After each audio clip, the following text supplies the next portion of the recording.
It was a coincidence, really. I had terminated my job in Japan, which Carlinhos needed a guy to teach in Japan that had good English and could teach. So he sent me there, and I stayed there some months, 3 months. Then I went back to Brazil, went back there, stayed another 3, went back to Brazil, stayed 3 more.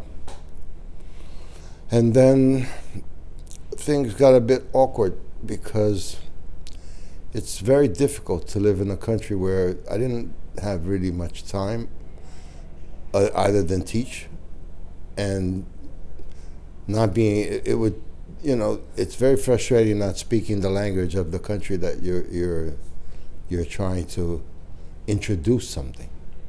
The explanations and the details gets lost in translation. So I got a bit fed up with that, and then a guy was offered me to work in his gym in Birmingham. Small gym in a really, really poorly area. But that's where I started, in an old church. And there was no real reason why, except for the fact that the guy said, let's go to England because there's no one there. But there was Shane Moraes, he was already here. You had Rick Young up north that was already a blue belt. Mark Walder was already a blue belt. So Jiu-Jitsu was around, just not strong. And I think I helped make it stronger.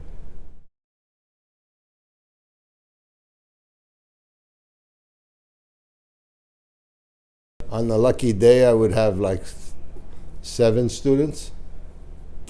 It's tough. Nobody knew what Jiu-Jitsu was. The few that knew was tough as nails, especially up north, because I was in the Midlands. So I had a lot of Northerners come down. That's when I met Ben Poppleton and everybody else. And Jiu-Jitsu back then was like Jiu-Jitsu in my days in Brazil. Tough fighting, tough training, tough hours. The only difference was the freezing cold weather. But yeah, it was hard work. A lot of hard work, because it wasn't really that well known, you know. People didn't really look for. People didn't want anybody else touching them. No, you don't touch me. I'll punch you and you'll never get close. That kind of thought. So there was a lot of hard work, but good. Look at what we got. Look where Jiu-Jitsu got in the world. I bet there's not a country in the world that doesn't have a gym. And cities that have, everybody trains now. It's good for everything. Oh yeah, yes it was. It's not an easy sell. It's a grappling martial art.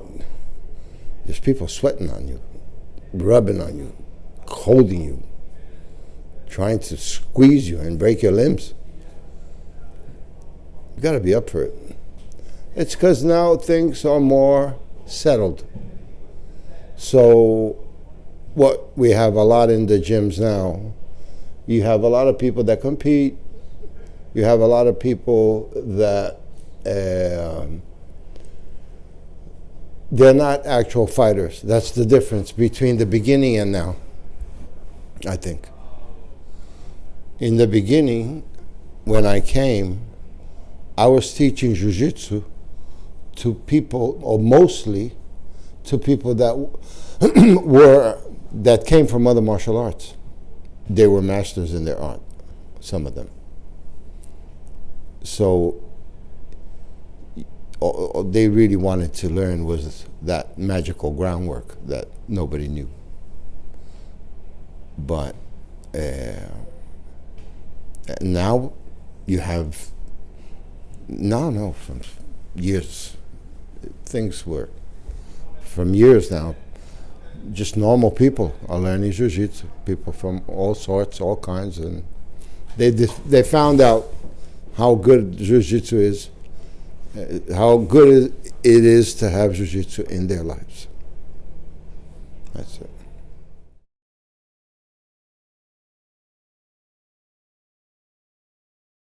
Well, definitely not the weather. No, I don't know. I think I identified myself with England, with the UK in general, and my son made his life here. I have friends, and the academy has been going on for years and years and years now, and you kind of feel a part of the society in a way, even though you'll always be a foreigner no matter what. But I don't know. I think I just, one of those things that you feel that was meant to happen. I think this was meant to happen for some reason, and we got along. It's not easy. Most of the Brazilians went to the United States.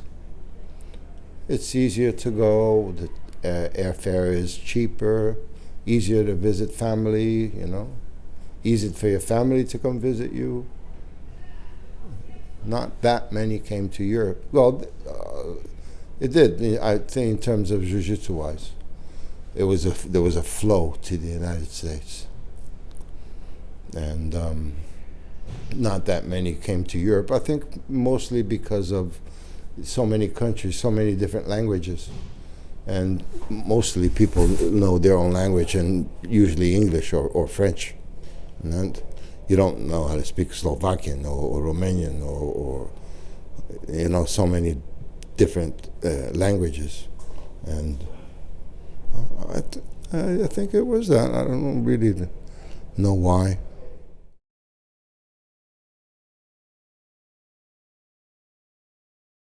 When we left Club Kensington, Steve, Saint Steve Finan, who was already in our lives, and he helped us built literally with their own hands that gym in Kensal Road, and we stayed there. It opened in 2003, and we stayed there for years. I don't even know when we changed to Latimer Road. Don't really know the year. I think it was 2014, maybe 20, something like that. But yeah, stayed there 11 years in that place. Yeah, had character.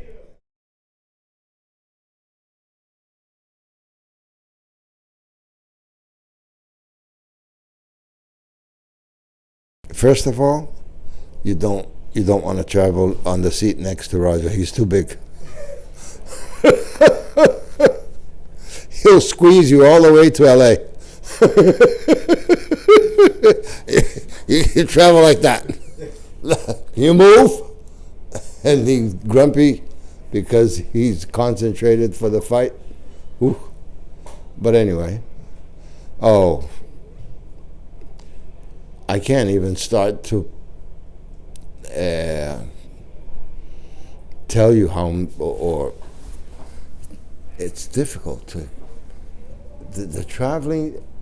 That was a part of our lives that went from probably, because before it was in Rio, we were in Rio, and But after 2003, Roger did his first Abu Dhabi in São Paulo. And after that, that's when the trips really, really started. Because 2005, he fought for the first time in California for the Abu Dhabi 2005. And then 2000 and then we went to Vancouver for his first MMA fight. Oh, I've seen some incredible cities and some, because all of these events, especially, and in 2007 was the first world championship in LA, in Long Beach, California, where it is till this day. It started in 2007. So 2007, 2008, 2009, 2010, I went to all of Roger's competitions. That was his last one. But between those competitions, there were the MMA fights that took us to mostly America, Japan, Canada. That's about it. I couldn't make it to all of them because sometimes I was busy with work or whatever, but I tried to see as much as I could.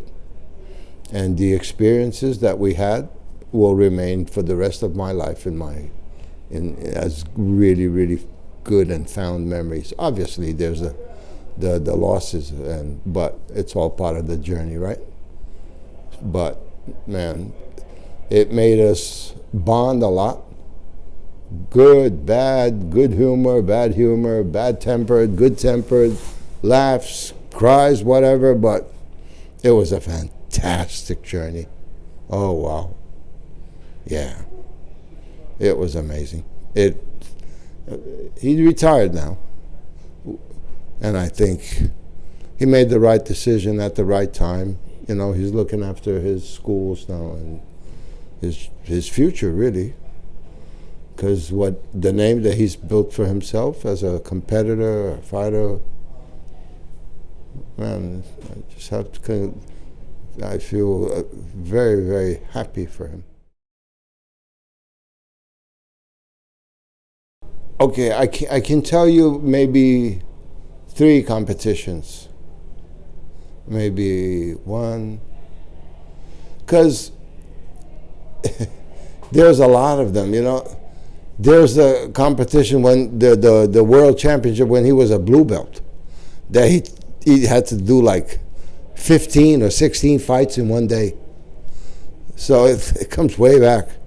So those were in Rio, but to me, Abu Dhabi 2005, his first absolute champion in 2007, and his third in 2010, where he consecrated himself.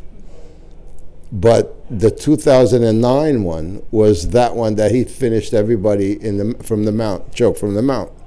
So you have that one as well. And in the other competitions, there were amazing fights, amazing. Oh, I was talking to this yesterday with a guy that he was in Rio. He said it was the first time he met me. And it was Jacare and Roger fighting the absolute brown belt. That was one of the best fights they did. My God, that was a beautiful fight. Beautiful. Jacare and Roger always had amazing battles. Him and Shanji and all the others. But mainly him and Shanji, I think, were the Jacare and Shanji. But, yeah. Only good memories. Absolutely. I'd almost dive in the mat. I couldn't sleep. Yeah, of course I did. It's like it's worse than when you have to do it. And there's always, even in the MMA fights, I know it's a family of fighters, we're used to this and that and what have you, but to see your son get punched in the face, It's not a very nice scene. You gotta have a stomach for all of that, you know. The jiu-jitsu fights, not so much, because, you know, obviously people get hurt, but if anything major happens, all you have to do is tap. The thing stops immediately. You know? But, yeah.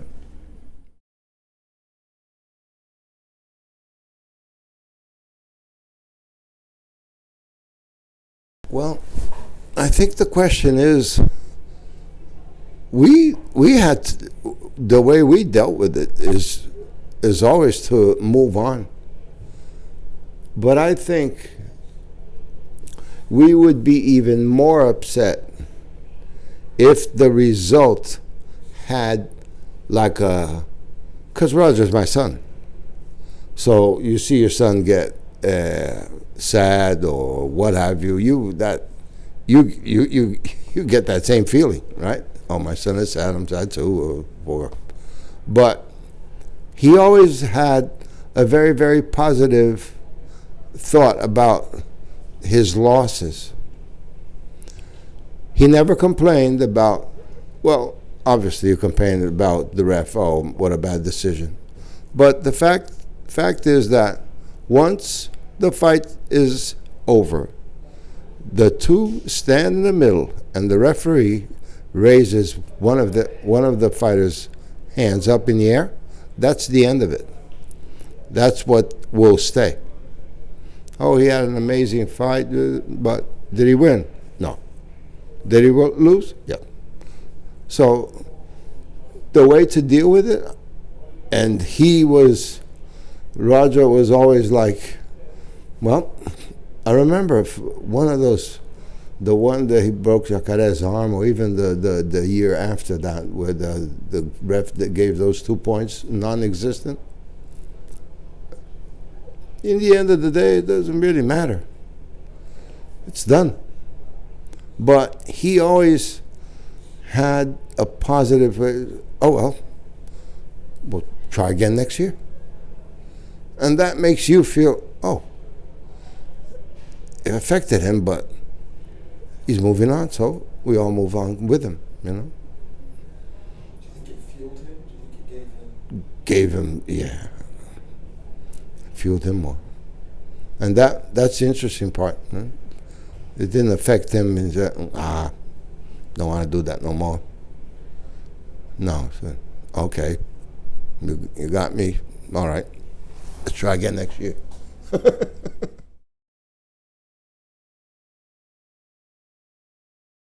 There's a lot to it. A lot. You run a martial art academy, so people, first of all, you're teaching for everybody.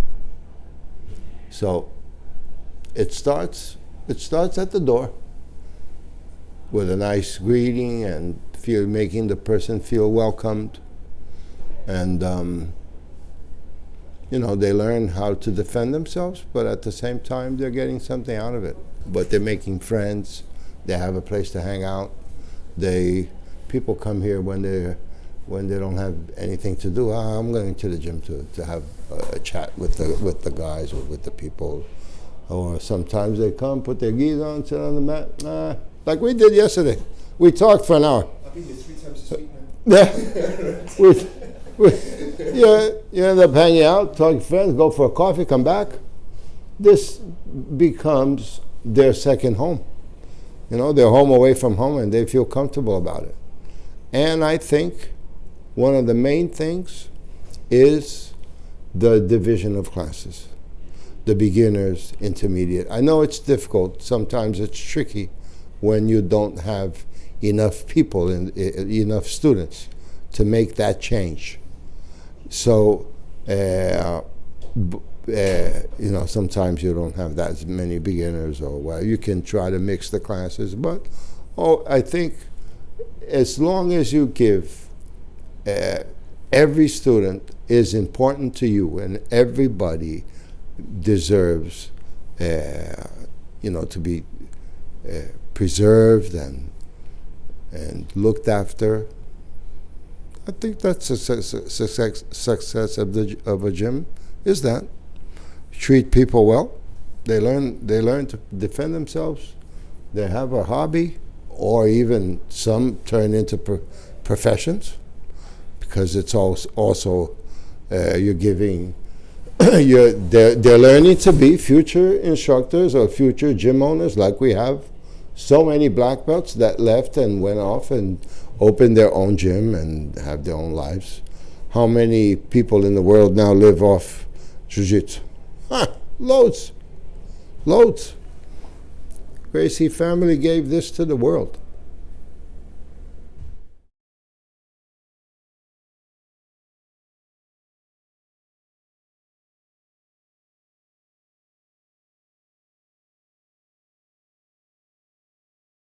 I think it comes naturally between a father and a son that have similar hobbies and professions.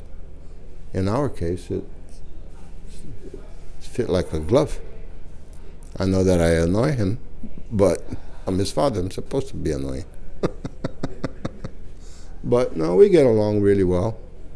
He helps me with a lot of my stuff. Sometimes I want to something that you see in people doing, and they all know about it, and you ask, and he helps, and don't do it like that, do it like this, or whatever. It's an exchange of, obviously he knows a lot more than me, but my basic is very good, and it's just such a nice thing to have. It's a very special thing. Fathers and sons that can be in any profession, really, but that bond that you have with your, it turns into like a family business. But I know that I can count on him, and he knows that he can count on me. We're always there for each other, no matter what. So, yeah. I don't know. Yeah, it's just happened. Depends on the father and son relationship. You got a good relationship with your son? I have with mine.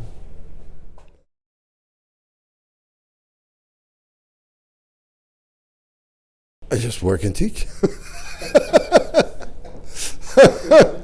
These days some days are long, some days you get a bit tired. I'm old, but I do my best. I try hard, and I like to teach beginners because I like to give them the basic jiu-jitsu that I have, and I think they like it, and then they move on to the other instructors that are younger and whatever. Not that I can't do the other classes. I think it's just a thing that I ended up doing, teaching beginners, and that's what I do. I like it. I like it a lot. And I think I can help the gym more that way. We have so many good instructors that Roger does a competition class, and Joe, Bruno, Luciano. They're fantastic people to work with,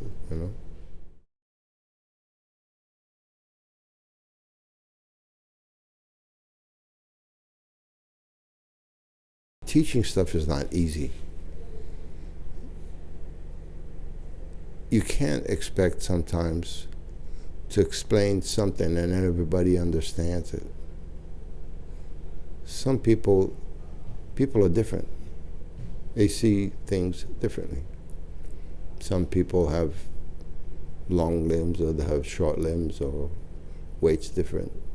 So many aspects that I think helping in a big class, but you're walking around and I never, in the beginning I used to, but I never spar in any of my classes, because I teach the beginners, and I need to see them doing what they're doing. And I go around correcting and helping as much as I can during the class. I think that's the best option. The best thing for me that I think that I do is that. I try to pay attention to each and every one. And I think I managed to do that reasonably.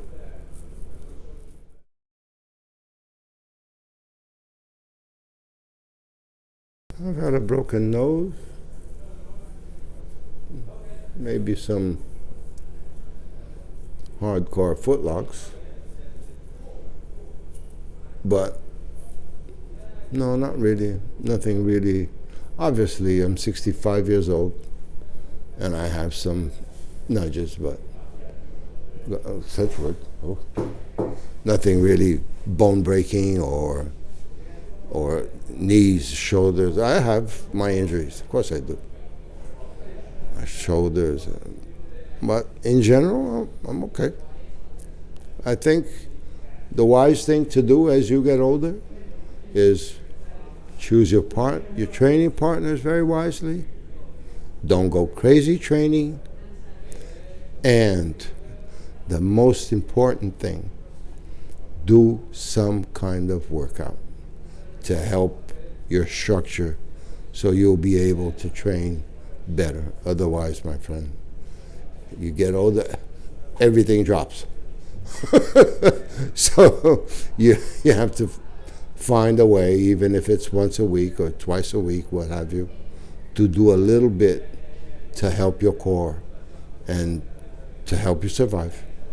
Otherwise, there's a lot of twists and turns, and anyway, I think working out is recommended.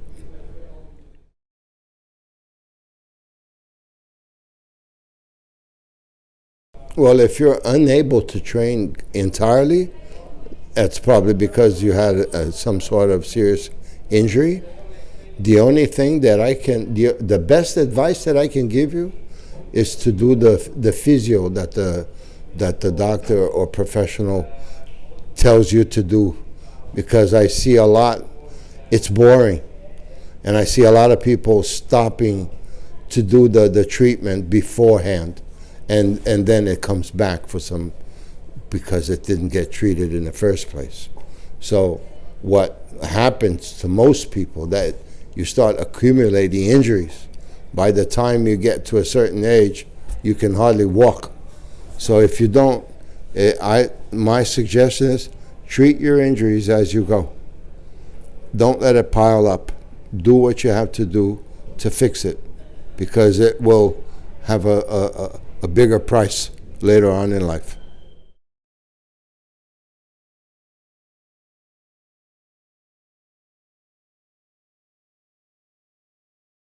It's been happening the entire Jiu-Jitsu life.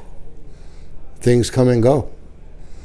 You don't see a lot of more betting bowlers or other stuff that came and went. A lot of people got injured, and life is very fast-paced, not a lot more than it used to be. So I think a lot of things, like a lot of things in life, they come, they go, they come, they go. Some stay, some don't. But the basic that we learn are still there, aren't they? They don't. Nope.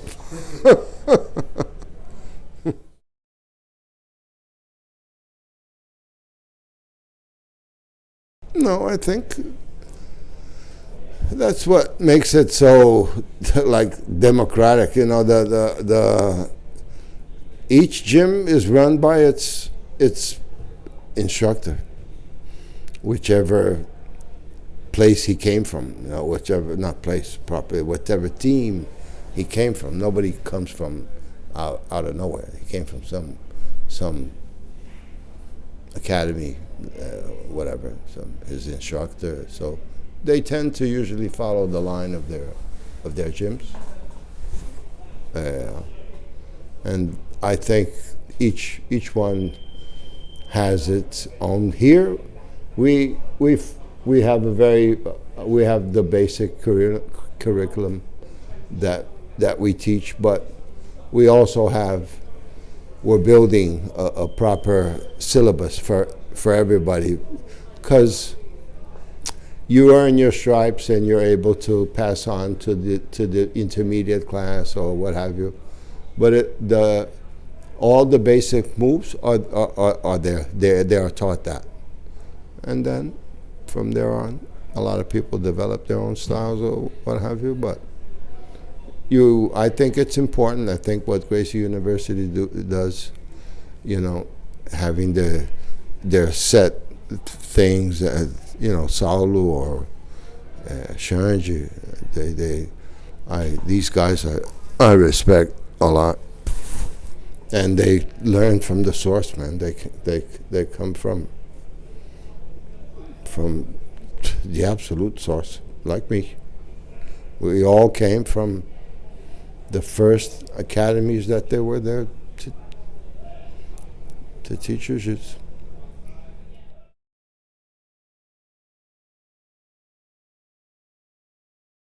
I gotta go for chokes and arm bars. It's one or the other. I like a lot of wrist locks too. Yeah, I think the favorite submission comes with the opportunity that presents itself. My dominant position is my knee on belly. That offers me so many things to do, but that's just each one will have its personal thing.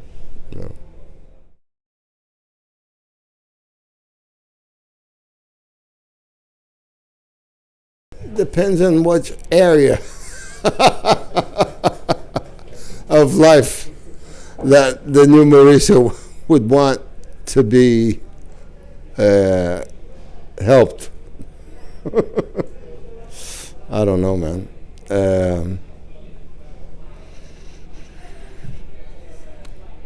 I don't have really regrets. I have 5 wonderful kids, 2 wonderful grandkids. I'm married again. And the younger Mauricio, I think, got too many responsibilities too early. And that's not just for me, but I think the younger generation, they should enjoy life a little bit more, Go out, visit places before you actually get all hooked up and responsible for family and son and daughter. And I did that at a very early age. I don't regret it, absolutely not. I love my kids. But, yeah, maybe enjoy life while you're young. Because when you're old, it's too late. Never too late, but different.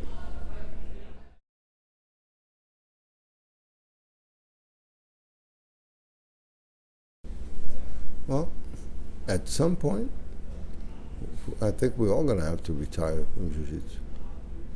I remember Adu already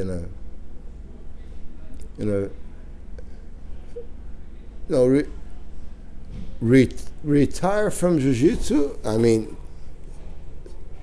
yeah, I think it will probably get to a stage where you get a lot older, and your body starts to deteriorate a bit, so you can't do as much or certain things.